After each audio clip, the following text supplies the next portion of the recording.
Oh.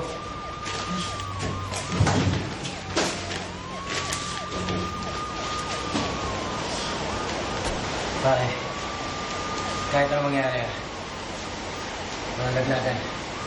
O pare.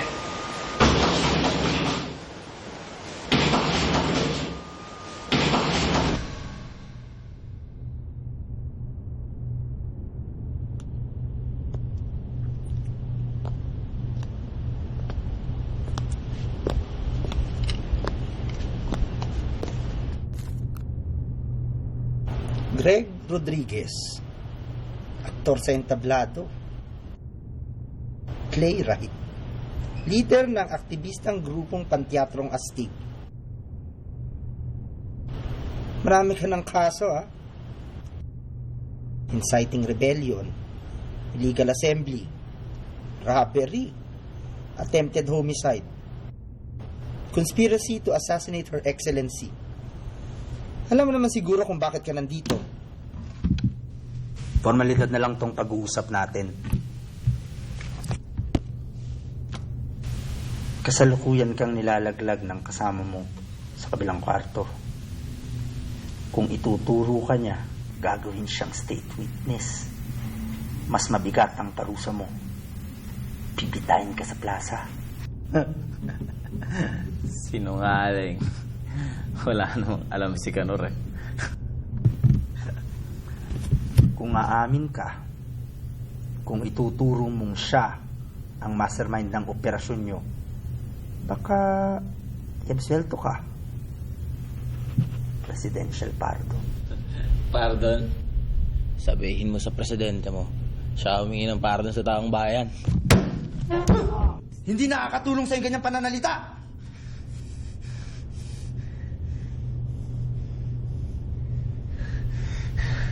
Two choices, Greg.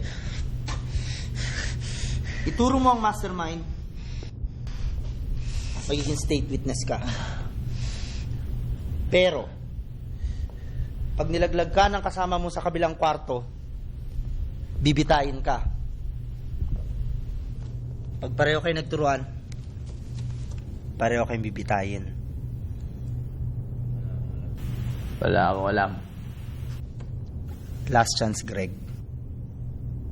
Ganun ba kalalim ang pagtitiwala mo sa kasama mo? Di kami katulad ng presidente nyo na naglalaglag.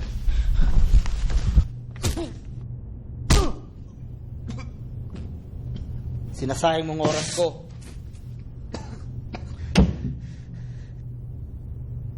Last chance.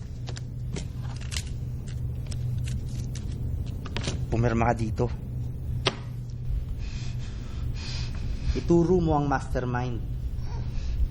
Pag sinwerte kang hindi ka nilaglag ng kasama mo, siya ang bibitayin, hindi ikaw.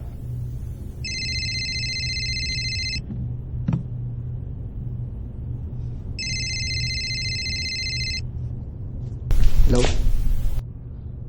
Yes, ma'am. Opo. Sige po.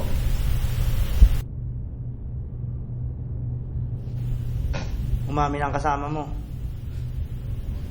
Nilaglag ka niya. Sinungaling. Wala kang choice. Bibitayin ka bukas din.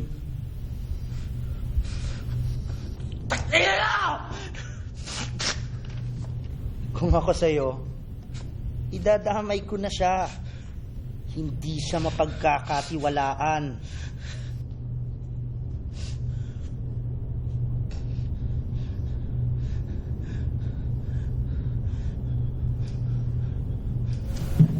Wala akong alam.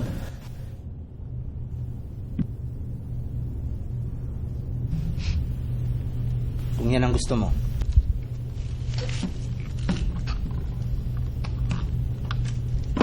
Paalam, Mr. Rodriguez.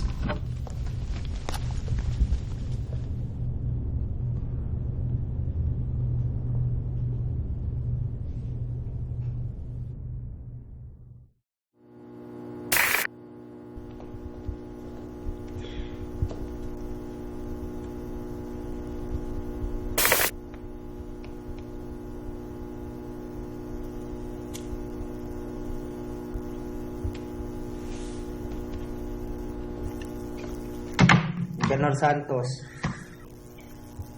kasalukuyan kang nilalaglag ng kasama mo dun sa kabilang kwarto.